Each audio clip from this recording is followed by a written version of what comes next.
So instead of being on the defense that, hey, we're not terrorists, how about we expose who infiltrated, who did what? Well, that's beginning to happen, and it really scares the system. We know CNN paid $70,000 along with another media company to the Jaden X, who told everybody there was going to be a big infiltration of the right-wing groups, try to get them to attack. And you're like, well, we saw that giant mass at the Capitol. They were told to go there by Trump. It was only the few hundred people that were there before Trump even spoke that were already attacking police, so that when the crowd showed up, they were told, hey, Trump says attack, and a few hundred idiots joined him. That was it. That's mob psychology. But they got us. They set us up. And Trump said in his speech last night, he said, we made a big mistake. We should have had more security at the Capitol. He knows he got set up. He knows we got set up. He knows the Capitol Police are controlled by D.C., District of Criminals. He knows that they were ordered to go do traffic control. They weren't part of it. They were just outmanned. And you saw what happened. I'll play a clip of that in a moment, but here's Trump talking about, do you miss me yet?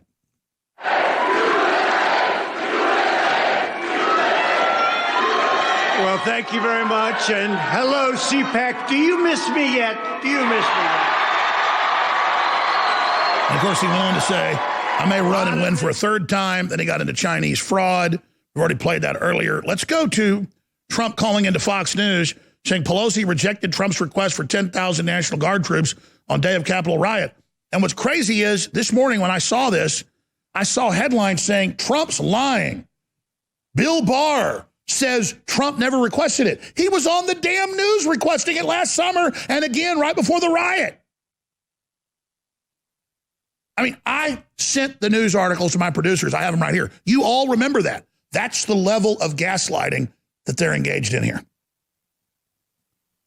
And that's why they have Honoré, the general preparing for gun confiscation for the Democrats, saying you can't trust the police, the military. They were in on it because those police are saying, hey, we were sent for traffic control. And most people were peaceful. Then were finally ordered to stand down. And the head chief of police that resigned said Antifa was there and helped lead the attack. But again, the image is a giant crowd of hundreds of thousands. It looks like they're all going in the building. No, they were waiting on Trump. It was a tiny group. Like you have a giant anthill with hundreds of thousands of ants running around, and then 200 of them go into a building, and you're saying the whole anthill attacked. No, the whole anthill did not attack. But that's the perception they've sold. So here's Trump saying Pelosi rejected request for 10,000 National Guard troops on day of the Capitol riot. To the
seconds until minions spawn.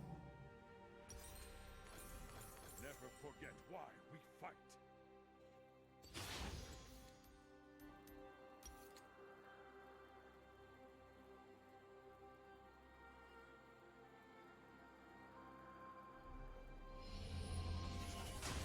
Very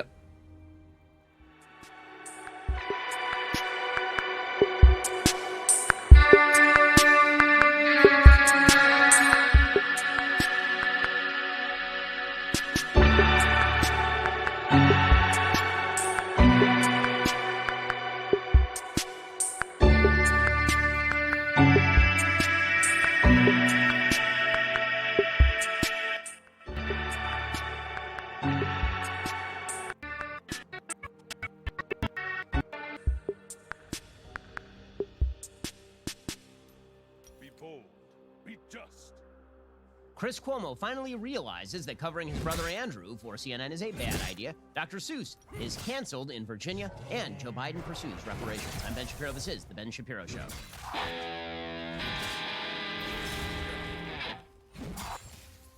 Today's show is sponsored by ExpressVPN. Don't let big tech track what you do. Anonymize your web browsing. ExpressVPN.com/Ben. As I'm speaking about, the fact is you can't trust the big tech bros with your information. They don't like you very much. In fact, there's a wide variety of institutions all seeking your data and then want to use that data to monetize and simultaneously use the data against you. Instead, why don't you just hide your data? It is your data. As private entities, tech companies can operate pretty much as they choose. Protect your personal data from big tech with the VPN I trust for my online protection, ExpressVPN. When I use ExpressVPN, my connection gets rerouted through their secure encrypted servers, so these companies can't see my IP address at all. My internet activity becomes anonymized. My network data is encrypted. I recommend ExpressVPN to anyone who uses the internet, so, everyone. The best part, you don't need to be tech savvy at all to use ExpressVPN. You just download the app on your phone or computer, you tap one button, and now you are protected. So, protect your internet activity with the VPN I use every single day. Visit expressvpn.com/Ben to get 3 extra months free on a 1-year package. That's expressvpn.com/Ben to get 3 extra months for free. expressvpn.com/Ben to learn more. Go check them out right now. expressvpn.com/Ben. Get started protecting your data. It is, after all, your data. When you go to expressvpn.com/Ben, you get 3 extra months free on that 1-year package. Okay, so Andrew Cuomo continues to be under fire for basically being really creepy and a weirdo, and if he did any of this stuff in the private sector, he would be fired tomorrow. So the latest story to break about Andrew Cuomo, frankly, this is the least disturbing of the story. So we had a couple of stories already. One was from a person named Lindsay Boylan who worked with Cuomo. She suggested basically he called her up to his office for the express purpose of trying to kiss her, and then he gave her an unwanted kiss. We've had people suggest that he has harassed them in the past, make lewd comments to them. A 25-year-old woman came forward and said that while she was working for him, he asked questions about whether she had sex with older men and whether she had a tramp stamp and this kind of stuff. Okay, well, this particular story is the third in a line. This is from the New York Times. Anna Ruch had never met Governor Andrew Cuomo before encountering him at a crowded New York City wedding reception in September 2019. Her first impression was positive enough. The governor was working the room after toasting the newlyweds, and when he came upon Miss Ruch, now 33, she thanked him for his kind words about her friend. What happened next instantly unsettled her. Mr. Cuomo put his hand on Miss Ruch's bare lower back, she said in an interview on Monday. When she removed his hand with her own, Miss Ruch recalled, the governor remarked that she seemed aggressive and placed his hands on her cheeks. He asked if he could kiss her, loudly enough for a friend standing nearby to hear. Miss Ruch was bewildered by the entreaty, she said, and pulled away as the governor drew closer. She said, I was so confused and shocked and embarrassed. I turned my head away and I didn't have words in the moment. This account comes after 2 former aides accused Cuomo of sexual harassment in the workplace, plunging his third term into turmoil as the governor's defenders and Cuomo himself strained to explain his behavior. He put out a statement suggesting that this was misinterpreted as an unwanted flirtation. Since to the extent anyone felt that way, I'm truly sorry about that. Now, here's the weird thing. All of this is caught on picture. And first of all, for Andrew Cuomo, not a great picture. So being lit directly like Satan is a little bit on the nose, I feel like here. He looks like he's completely red. Like whatever the lighting here is, it's a problem for him. And this woman has on her face the same exact expression as Peloton Lady. Right?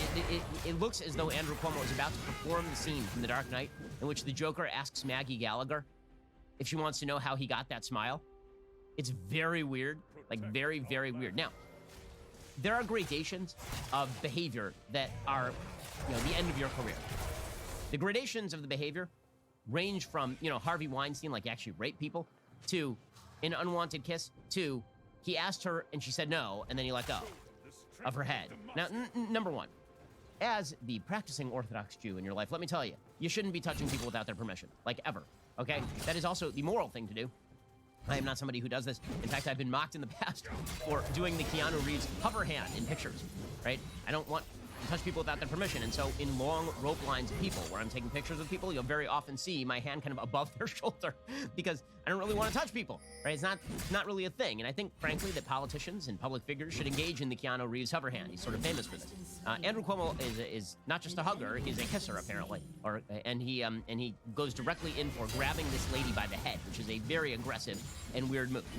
Now, is that the kind of thing that a governor should lose his gubernatorial seat over? Should he be impeached over that? I mean, typically speaking, I would say no. I would say this is bad behavior. Bad behavior, there are gradations of bad behavior. And him making weird comments to women about eating the whole sausage, making like lewd suggestions or weird jokes. Like that does not seem to me this kind of behavior that you lose your gubernatorial seat over. However, Andrew Cuomo set a standard. And Andrew Cuomo's standard is that there is no due process. Andrew Cuomo's standard is the Me Too Believe All Women standard. And if you set yourself up as a backer of that standard, you deserve everything you get when that movement comes for you. Because the revolutionaries have no friends. They have only obstacles. And when Andrew Cuomo became an obstacle, Andrew Cuomo is in serious trouble right now because there's every major politician in New York. All of them have their long knives out for this guy. They hate him. Okay, here's the reality. They hate Andrew Cuomo. He's a jackass. Everybody in New York knows this. If you're a New York Democrat, you know that Andrew Cuomo is a jackass. And any opportunity to get rid of him is the opportunity to get rid of him right now. A year ago, all this stuff would have come out. Everybody would have ignored it. A year ago, he was very useful as a tool against Donald Trump. But now, Donald Trump is no longer president. And that means that Andrew Cuomo, he got to go. Right? It's perfectly convenient to get rid of Andrew Cuomo because at the same time, you're getting rid of a guy that nobody really likes very much because he's very aggressive and very nasty and he's a jerk to everybody. And also, you're clearing the way for the Letitia Jameses of the world and the AOCs of the world. And that's something that the Democratic Party would like to do, frankly. Not only that, you also get to, quote-unquote, reestablish the standard that you care about Me Too, because one of the things you may have noticed about the Me Too moment is that it has wavered in its strength and consistency. At the very beginning, it was like, well, you know, Harvey Weinstein is real bad, and if he's a Democrat, so be it. He's still got to go.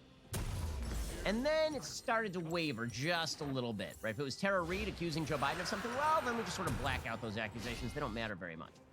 In other words, Me Too is a standard that is subjected to the importance of politics. You'll notice, for example, that the Democratic Party tossed Al Franken off the back of the bus and then backed the bus up over him. Why did they do that? They did that because they were in the middle of a race in Alabama in which Roy Moore was running. Roy Moore was the Senate candidate in Alabama who had been accused of trolling the food court for 14-year-old girls like 30 years ago. And so the Democratic Party wanted to set a standard. And the standard the Democratic Party wanted to set was, at least we're not those guys. And that was when all of the Al Franken stuff came out. You know, the pictures of him hovering over the breasts of a sleeping woman and making some sort of weird, funny pose over it. Until Al Franken lost his job in the Senate over that. And 5 minutes later, they were like, oh, that was a mistake. Because they thought Roy Moore was going to win in Alabama, and then they would be able to hang that around the neck of the Republicans like an albatross for the rest of the time. It turns out Roy Moore lost, and then they're like, oh, we shouldn't have got rid of Al Franken. So here's the thing. Politics is always the name of the game here. Andrew Cuomo is going down right now, not because of any of this. He's going down because of the nursing home scandal. But they can't say it's because of the nursing home scandal, because that would be to admit that they should have known all along. It would be to admit that they blew this story from the very beginning. They would have to admit that their approach to COVID has been dead wrong the entire time. Because if it turns out that Andrew Cuomo's real sin here is not his behavior with women, yes, that's sinful, and yes, it's gross, and it's yucky, but that in and of itself would not get him canceled. Right, the only thing that would really, truly, justifiably get Andrew Cuomo kicked out of office would be him covering up the fact that his policies led directly to the deaths of elderly people in nursing homes. They can't admit that, because then that would be to admit that because we all knew that. See, here's the thing. We all knew in the middle of last year that Andrew Cuomo had been participating in cover-ups in New York. We knew that his nursing home policy was garbage, and we knew, more than anything else, that his nursing home policy stood in direct contrast to the nursing home policy of the person that the left hated most in terms of Governor Ron DeSantis in Florida. Right, DeSantis had protected the nursing homes and then told everybody else, you know what, you gotta live like free Americans, make your own decisions. And guess what? Right now, New York is ranked number 2 in deaths per million, and is seeing an uptick in cases, by the way. And Florida, we're doing just fine. Right, Florida is ranked like number 27, with the second oldest population in America after Maine, which really means the oldest population in America because Maine has 7 people in a moose. Right, so the reality here is that the media have decided to cover the Andrew Cuomo sex stuff because they don't want to cover the Andrew Cuomo nursing home stuff, the actual scandal. So instead, they will make it about, look at how honest we are, right? We're so honest now. Now we're covering this stuff, right? I mean, we couldn't have covered it last year, is what Chris Chaliza of CNN said. We couldn't have covered this last year. We didn't know about this stuff last year. Right? How would we have known that he was sexually harassing the help? By the way, there are a bunch of great tweets over the course of the last couple of years about the Love Gov that are coming back to haunt people now. Remember that for the last year or so, the establishment media decided that Andrew Cuomo was a sex symbol. That he was the one that all the ladies wanted to be with. I mean, my personal favorite tweet in all of this was Katie Hill, the disgraced California congresswoman who's stuffing half her staff. She had the whole thing about like how she was attracted to Andrew Cuomo. It's like, well, yeah, you can see that one coming, couldn't you? But again, there's a reason that the media have decided to cover this right now. And what you're seeing is that when conservatives complain about media coverage of Cuomo, the media will say 2 things. 1, we didn't know about any of this sex stuff a year ago, and now we do know about it. So we're honest, guys. We're objective, don't you see? We're doing the journalisming. that you guys should how could you criticize our journalism when we're the ones covering the story? Because this story is not actually the super important story, the sex stuff. Okay, like, it's important, and there should be an investigation, and it's bad. The behavior of the Andrew Cuomo again, there are gradations to each of these incidents. Like calling a woman up to your office who works for you so you can kiss her is bad behavior and may be fireable behavior. Going up to a woman at a wedding and asking if you can kiss her is not actually fireable behavior. Grabbing her head is a different story, right? There are gradations to all this stuff, but there is one thing that not only should Andrew Cuomo have been tossed out of office for, he should have been tossed out of office last year for it because we all knew about it back in May, which is that he was lying about his nursing home stats and that his policies in nursing homes had gotten a lot of people killed. And by the way, it is amazing that the media ever chose Andrew Cuomo as their guy. Why? Because very early on in the pandemic, you'll remember, Andrew Cuomo shut down the state very late. Very late. If you go back to his comments in early March, they sound exactly like Trump's comments in early March. It was only later in March that Andrew Cuomo started to be like, well, the lockdown gov.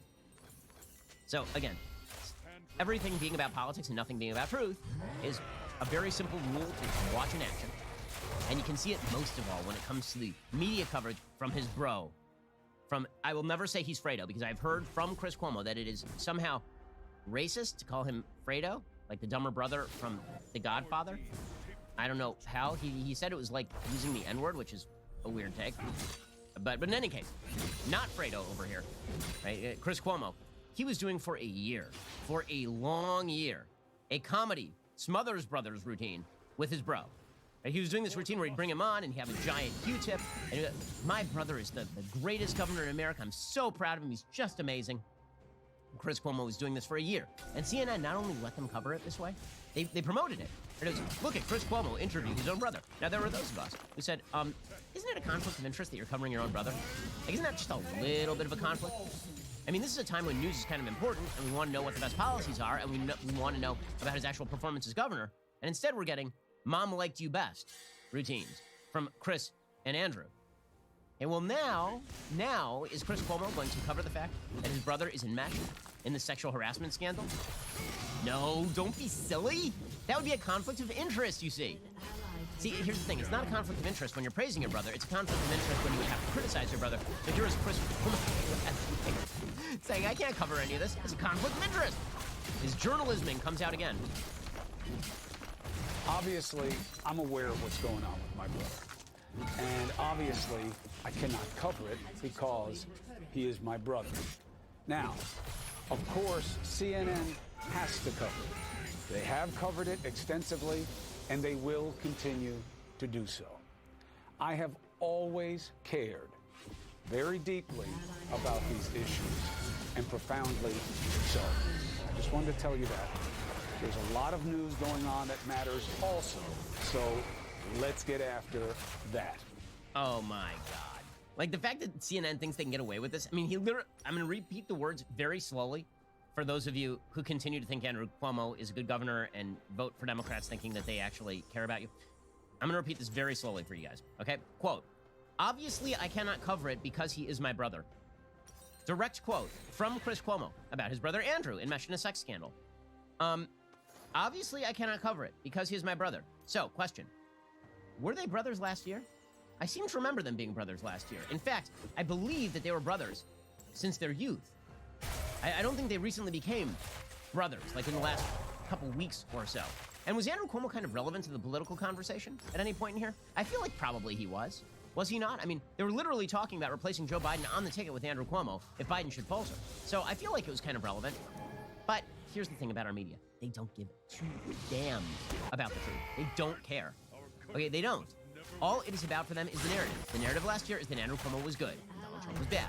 And now the narrative is that Andrew Cuomo is bad, and therefore we have to, as a matter of journalistic objectivity, not allow Chris to cover his brother. Amazing, amazing stuff.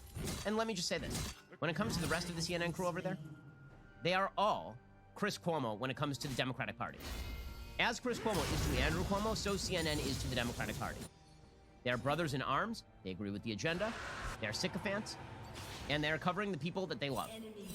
That is the reality of the situation, which is why you shouldn't trust their takes on a lot of these particular issues.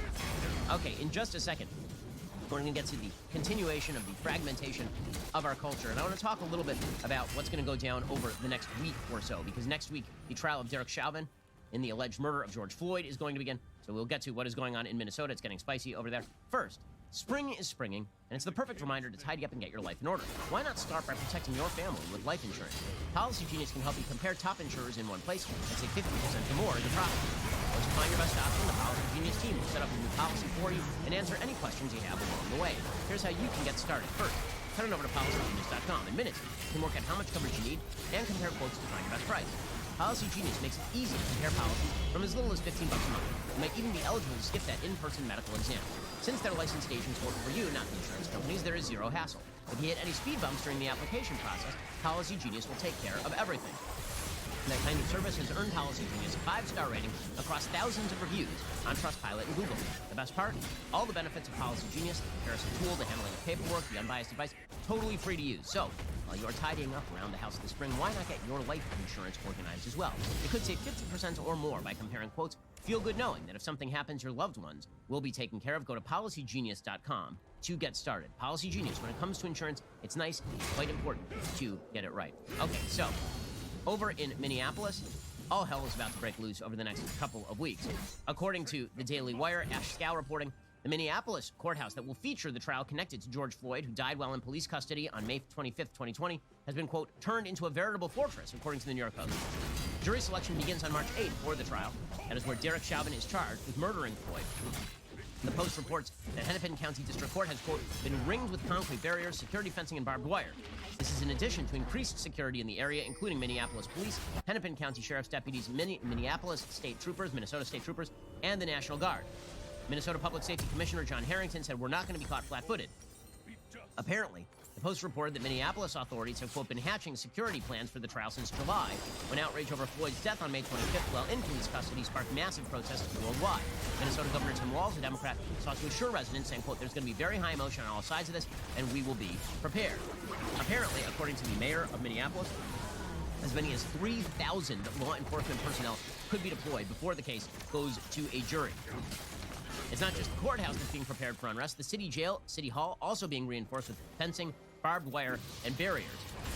Also, the city of Minneapolis, they just backed off of a plan. They had an actual plan to hire social media influencers to combat misinformation during the Derek Chauvin trial. The reason for this, of course, is because we have seen many instances over the past year in which there will be rumors that go around about a particular incident involving police that are just not true, and people then riot based on those rumors. So we have seen that many times over the course of the last year, where there will be a text that goes out that somebody was shot unarmed, and it turns out not only were they not unarmed, they were threatening the police, but a riot starts anyway, because the facts do not matter in these particular cases. Now, the reason I bring this up is because it is a very bad situation we are in a very bad situation in our country when only a verdict that a particular side of the political aisle likes results in peace.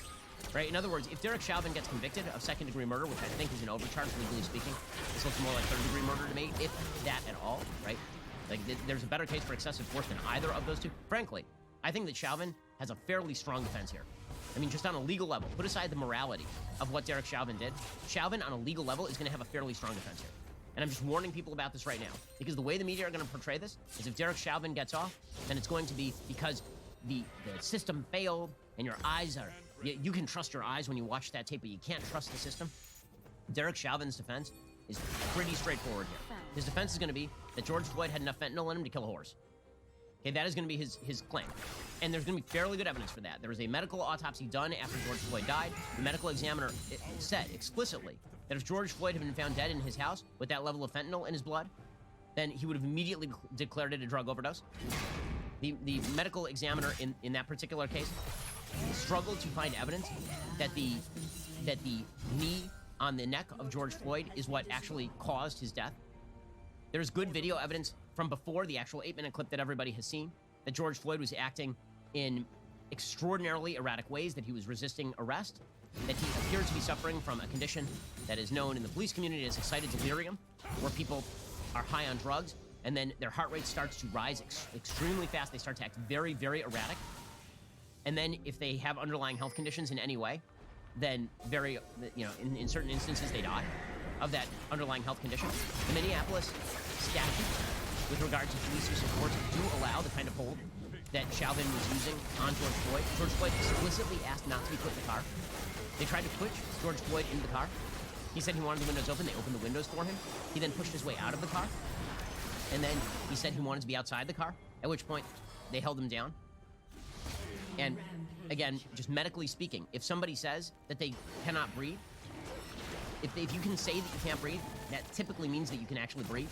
Right? What that means, medically speaking, is that you're having a heart condition. Right? Very often when someone says they can't breathe, that is not because you are having a closure of the trachea, right? It's not about your neck being in some way pressured, right? There's no damage that's actually done to George Floyd's neck in the autopsy. So again, all of this is going to be what the defense is for Derek Chauvin, and they have to prove some level of intent by Chauvin, which is going to be super difficult. Right? The notion that you can say that this police officer came to kill that day, right, which is kind of what you have to say in a second-degree murder trial. First degree, like he fully intended to kill him, he wanted to do it. Second degree is reckless disregard, that he did it knowing that George Floyd might die. That's going to be hard to prove. Again, if they really wanted to get Chauvin, the best they could have done here, I think, is probably an excessive force charge. Now, maybe because of all the hubbub surrounding the trial, the jury decides to convict anyway, because they don't want to be the people who are known as letting Derek Chauvin off the hook for what is the most celebrated case of alleged police brutality in our lifetime, at least since Rodney King. But still, the defense here is going to be pretty strong, and I'm giving that warning right now, because what you're going to see for the next several weeks is that there will be justifications for riots put forth on all sides. That is a foregone conclusion Derek Chauvin should be convicted of second-degree murder no matter the evidence. The jury will, if the jury does not vote to convict Chauvin, then the call will go forth that the American justice system is incredibly unjust and that George Floyd did not receive the due process of the law in terms of his victimization and in terms of the treatment of the supposed perpetrator. And then there will be riots. And that is why they are putting up the fencing right now. Right? It was used as an indicator of the ill will of many on the right when we had to fence off the Capitol building in the aftermath of January 6th. It should be used as an indicator that people are not going to care about the fact. They're not going to care about the process here if you're putting up the fences preliminarily in a trial. Right? That is not a good sign for the country. But that is the country that we now reside in. And this is sort of the point. We now live in a fragmented reality in which the facts don't matter. I'm perfectly willing to evaluate the facts on Derek Chauvin as they come out in the Derek Chauvin trial. Right? We're going to know more about that. In the same way, I'm perfectly willing to look at the facts of each individual case because I think that the facts matter. And when it's Ahmaud Arbery, that looks a lot like a racist killing. When it comes to George Floyd, that looks a lot less like a racist killing to me, just on the facts of the matter. When it came to Jacob Blake, that didn't look like an act of police brutality at all. That looked like Jacob Blake resisting arrest with a knife in his hand. Every situation is different because the facts matter in every situation. If you're talking about Philando Castile, which is an unjustified police killing, that is a very, very different story than the story of Eric Garner, or even the story of Trayvon Martin. Hey, all of these stories have different fact patterns. They're differential levels of guilt, and we, as human beings, are called upon to evaluate the fact patterns in each of these circumstances. But I fear that as a culture, we have moved beyond facts. I fear that as a culture, we have decided that facts no longer matter. All that matters is people's self-definition and their personal feelings. There's a sentence from a story in the New York Times that I talked about at length last week that I think really sums up where we are as a country. Right, the sentence was in the story about Smith College, where it turns out that there was a black woman who alleged that a janitor and a college administrator and a cafeteria worker who was utterly uninvolved had combined in order to perpetrate a racist act against her. She was eating in a dormitory, and they came, and they told her to leave, and she said that this was racism. There was a full investigation. None of that was true. And the New York Times had this unbelievable statement. Right? The New York Times had this incredible sentence, and I think it sums up pretty much everything you need to know about the country right now. Quote, "The story highlights the tensions between a student's deeply felt sense of personal truth and the facts that are at odds with it." Now, normally, in real life, we would say that there are facts, and then there's opinion. There are facts, and then there are lies. There are facts, and then there's the spin. But in the world that we now inhabit, there are two competing versions of reality. There is the reality that is your deeply felt sense of personal truth, your identification of the truth as it appears to you. And then there are the objective facts. And it is not that facts should outweigh your deeply felt sense of personal truth, because the two are in conflict, and we ought to give both sides a look. And look, here's the thing. Once you even do that as a society, once you decide that the facts are at the very best only on par with a deeply felt sense of personal truth, namely your opinion or your feelings or what lies you tell yourself so you can sleep at night, once you do that, you cannot have a republic. A republic literally is rooted in the idea that you and I can have a conversation about a common set of facts, right? Facts that exist outside of us, and that we have the capacity as human beings to sympathize with one another and even understand each other's emotional states on a basic level, right? Not fully, because you can never fully understand somebody else's emotional state because you're not them. But what you can do is at least understand where they are coming from, right? All of discussion, all of conversation, all of a republic is based on these basic notions.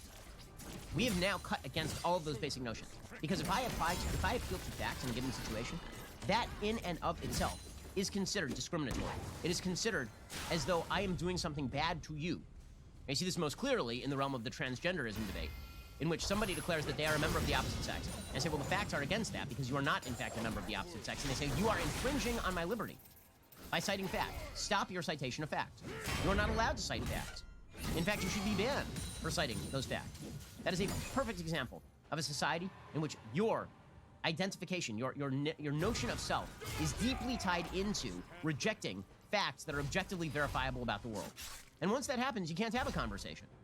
Because we have now become the Tower of Babel, right? The Tower of Babel, that story where God basically says to the people who are building a tower together, he says, okay, now you speak a variety of different languages. What does it mean to speak a variety of different languages? It means we can't understand one another. There's an active movement in this country to make it so we can't understand one another. And that any appeal to a common language, a common basis in facts or stats or data, that is bad and wrong and infringing on my liberty of self-identification. This is the sort of deconstructionist movement at its root. The deconstructionist movement of Jacques Derrida and Michel Foucault, right? That deconstructionist movement basically said that there are these things called facts, but the priority that your society places on facts is different, right? They're different societies, and they treat facts in different ways. And there's nothing inherently better about the way that your society treats facts, right? An Enlightenment society that treats facts as paramount, there's nothing better about that than a non-Enlightenment society that doesn't treat facts as paramount, that creates instead myths as paramount. And perhaps that's better. And once you get to the point where we can no longer assume that we, as a people, care about facts more than we care about opinion, then you literally cannot have a society anymore. And that's what we're seeing right now. Right? Every trial turns into a battle of narrative, not a battle over the facts on the ground. This is what happened in, for example, Ferguson, Missouri, where the facts of that situation with Michael Brown became completely irrelevant. It did not matter that hands up, don't shoot never happened. Millions of people around the country marched, holding up their hands and saying hands up, don't shoot, because it was symbolically true, even if it was factually false, right? This is something AOC said. Does it even matter if my facts are wrong so long as my morality is right? And the answer is, yeah, it matters an awful lot. It matters an awful, awful lot, because we can't have a conversation otherwise.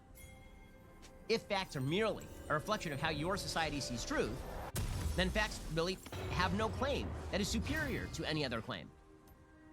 Right? This is why the left, instead of appealing to facts, the left very often appeals to structures of power. Right? So how do you determine who wins in a conversation? If we can't appeal to facts and decide who is bringing facts to support their case, and then decide the argument on that basis, then how do you determine who ought to win and who ought to lose? Well, according to the left, the answer is the person who ought to win is the person who has been victimized systematically. The person who is the victim of hierarchies of power is the person who ought to have more credibility. This is why, for example, in that Smith College case, we saw Nicole Hannah-Jones ask, what is the social class of black students that this entire piece centers on? What is the actual power dynamic at play here? As though her lying about a janitor is somehow justified if she was poorer than the janitor, or if she had a different skin color than the janitor. Because then her deeply felt sense of personal truth would be rooted in class or race hierarchy. And that means that she ought to be given additional credibility even when the facts cut directly against her. The reason I'm talking about all of this is because I believe that this sense of facts not mattering, this sense that we ought to instead look into our own hearts, not in anybody else's heart, because you can't, right? Look into your own heart for a definition of the world, and then everybody else is just supposed to go around acknowledging your definition of the world. This ends republics, and it lies at the center of everything that is happening in our culture right now. Every single thing, from math to literature, from journalism to criminal law, it's underlying a sense of everything.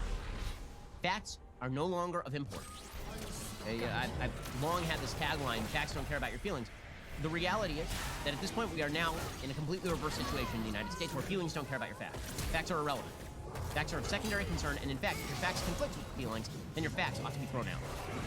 I'll give you some examples of this in just one moment. First, let's talk about something else. Direct out this one. Yeah, that was awkward, wasn't it? Well, here's the thing.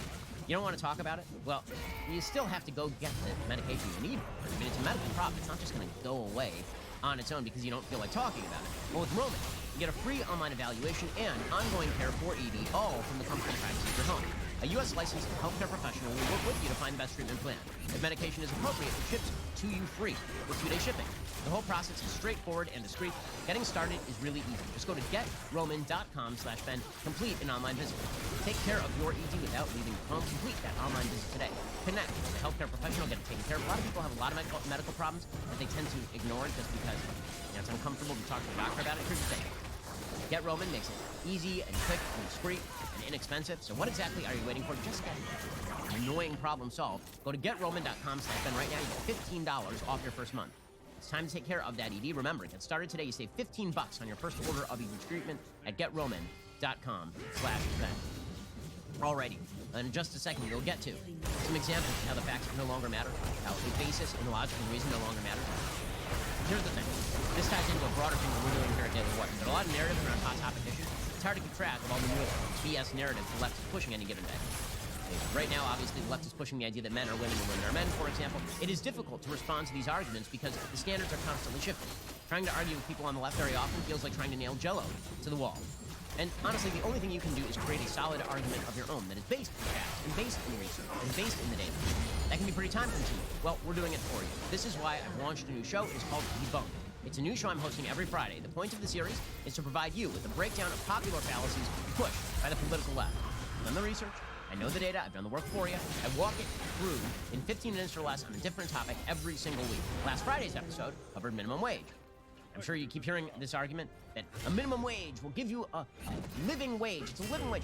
The liberal activists and politicians won't acknowledge is that the minimum wage actually results in more unemployment. So the actual minimum wage is $0. We talk about all the stats in this week's episode of Debunked. Debunked is available exclusively and only to Daily Wire members. Head on over to dailywire.com/subscribe. Use code DEBUNKED to get 25% off your new membership. That is code DEBUNKED. Go watch the minimum wage episode. Stay tuned. We have a new Debunked episode coming out this Friday. You're listening to the largest, fastest growing conservative podcast and radio show in the nation.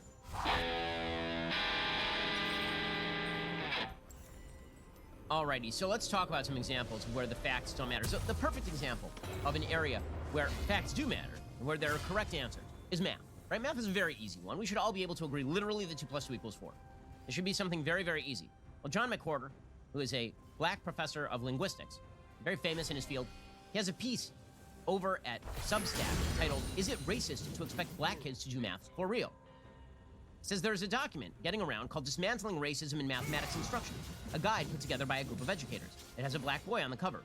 The idea is to show us how our racial reckoning of late ought to change how we expose black kids to math. I suppose the council is also intended for kids of other types of melanin, but this is in essence a document that could be called Math for Black Kids. The latest is that state-level policymakers in Oregon are especially intrigued by this document. There is all reason to suppose that its influence will spread more widely. This is to be resisted, as this lovely pamphlet is teaching us that it is racist to expect black kids to master the precision of math. To wit, its message, penned by people who consider themselves some of the most morally advanced souls in the history of the human species, is one that Strom Thurmond would happily take this with a whiskey. Of course, the authors have it that, quote, the framework for deconstructing racism in mathematics offers essential characteristics of anti-racist math educators and critical approaches to dismantling white supremacy in math classrooms by visualizing the toxic characteristics of white supremacy culture. Okay, well, that is a lot of jargon.